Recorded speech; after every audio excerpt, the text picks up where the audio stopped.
nadali ako sa paglangoy, papuntang pakpak, kasi sobrang sakit talaga.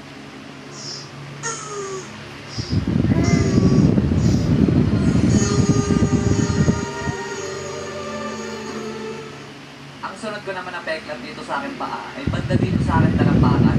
Yung isa dito, ay nung may natapakan ako ng putol na halaman dati, hindi ko lang alam kung anong klaseng halaman yun. Pero ang talas ng pagkakaputol, mga pre. Kaya nung aksidente ko natapakan, ay talaga naman tago sa dulo na yung tsinelas hanggang sa paanan ko. Ang gulat ko nga nun, tapos nung pagtingin ko sa may paanan ko, ay puro dugo na yung tsinelas. Daming dugo. Nakalilawan. May galit kaya tayo nagtapas ang puno ng gumamela na yun. Ang talas kasi dahil ko pa nakatapak ng patibong. Tapos meron pa ako isa pang peklat dito sa may paanan ko.